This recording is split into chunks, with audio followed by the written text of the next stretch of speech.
Hey, good morning, fellas. It's August 7th. Two things I'm going to ask you about August 8th. Have any of you guys heard anything kind of crazy about tomorrow, August 8th? I've heard a bunch of strange things are supposed to happen tomorrow. Okay. That being said, so yesterday, my wife, I got the pool all pimped out. Let me show you.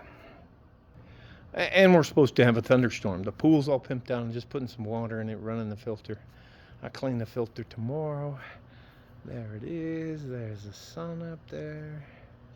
But anyways, my wife had a lady come to the house last night, and she is evidently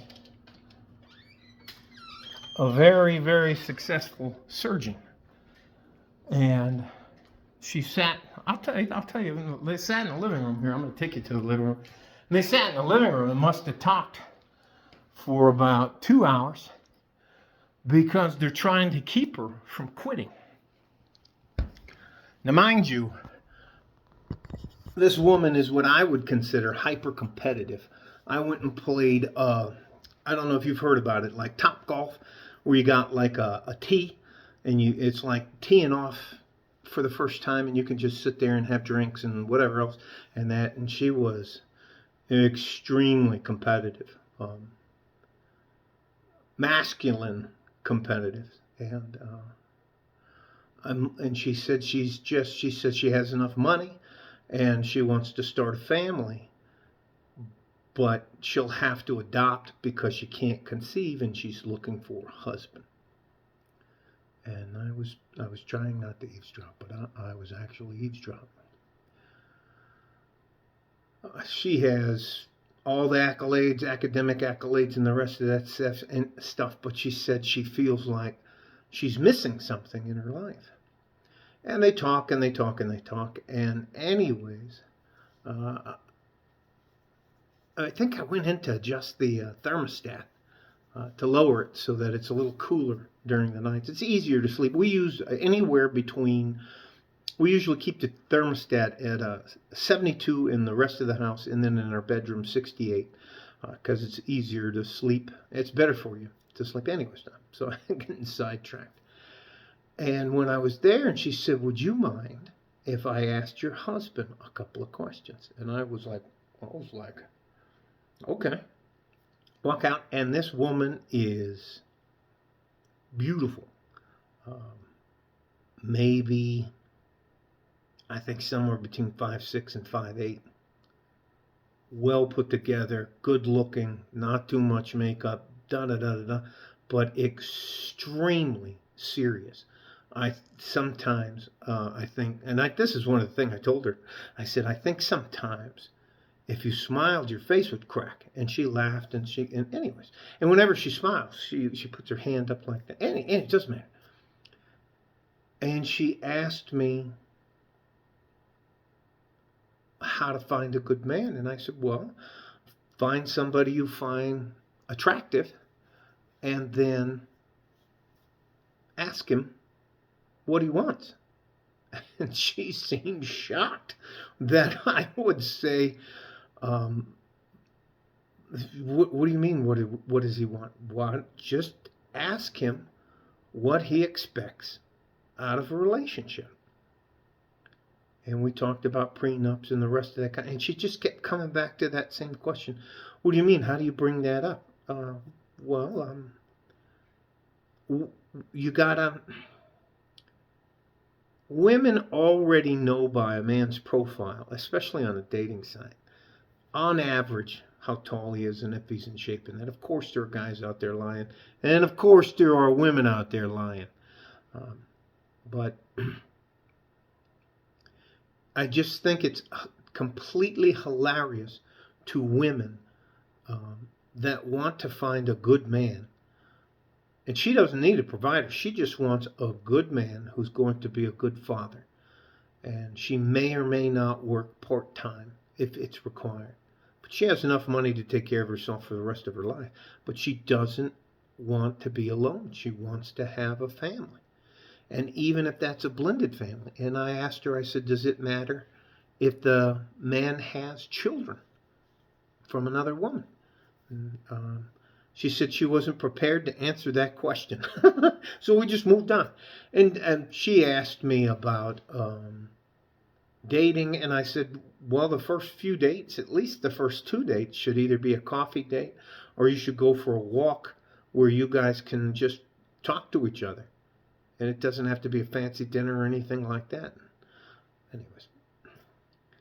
But I think it is mind-blowing to me that women don't really consider asking a man what he wants out of the relationship.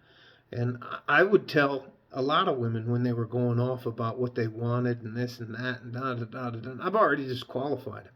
And I would just say, well, what do I get out of this? And they would, to the person, they would always say, well, you get me. And I was like, what's different about you than that other girl, the girl I'm going to date next, or this and that? What makes you so special? I told her a little bit about how my wife and I have a prenuptial agreement, and that I required her to pay half the bills, and she thought that was very surprising.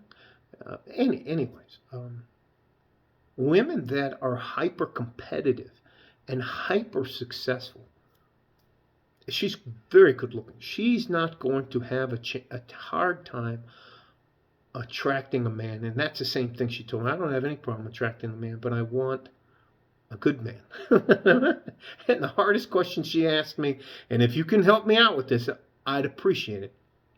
She asked me, how do I tell if he's a good man? And I said, you're probably asking the wrong guy, because I'm really not a good guy. So, anyways, but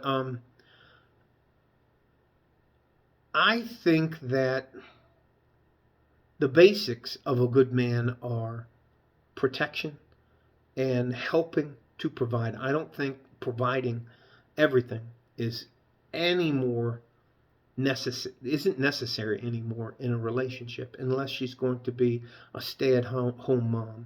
And then if you decide to leave that woman, she gets a severance package. But that's it. If she's working and she wants to build a life with you, she has to chip in 50%. And she is a God-fearing woman. She's Christian. That, what did she say? I'm a Christian, but I lean towards Catholics, because that's the way she was raised. Again, she's going to leave a 7-figure-a-year job to have a family.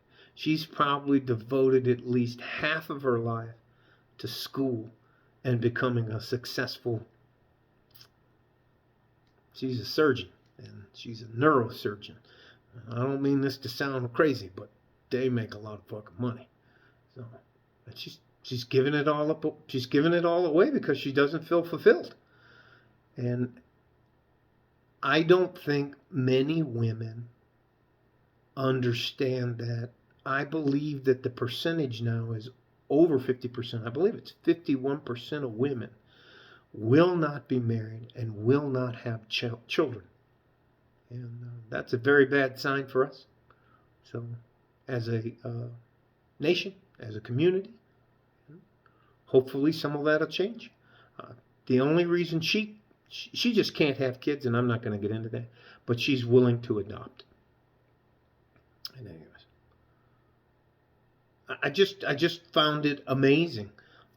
They spent another half an hour, 45 minutes talking, shook hands, gave each other a hug, and she politely declined the offer that was on the table.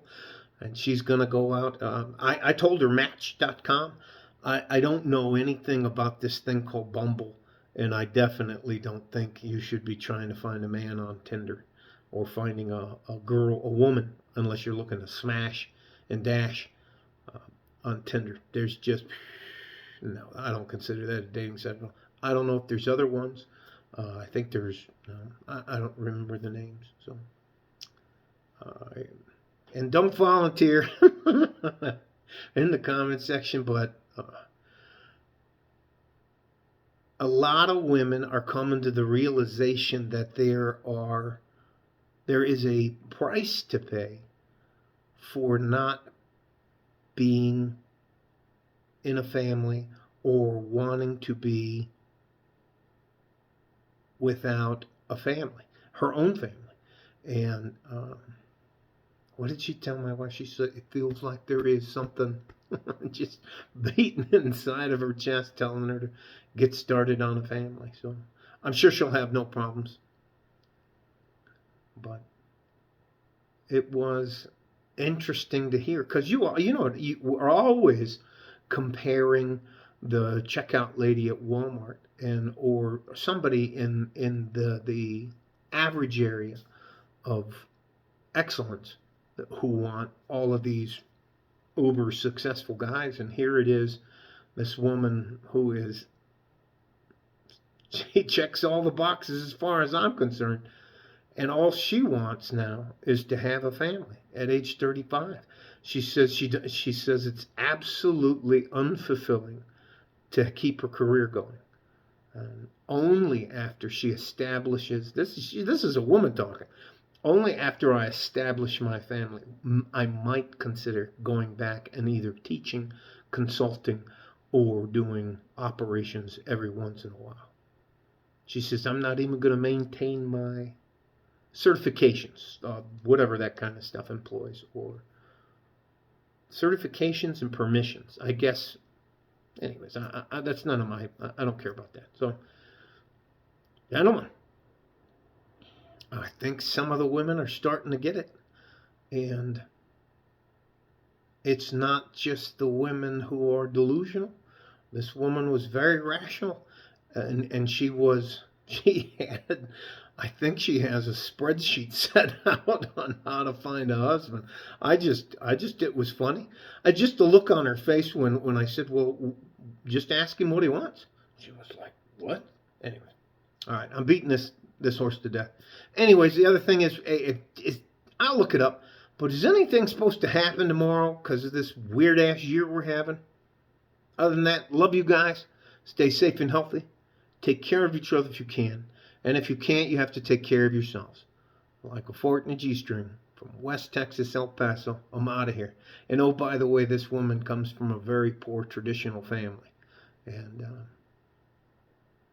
she declined my offer to go to the country club. She said that's not the type of guy she's interested in. So I was like, okay. All right. She said she wanted a manly man. That's the only thing that I laughed about, other than the fact that she was stunned that I asked her to ask the guy what he wants out of the relationship. All right? Like a fort and a G-string, from West Texas, El Paso, I'm out of here. Bye-bye.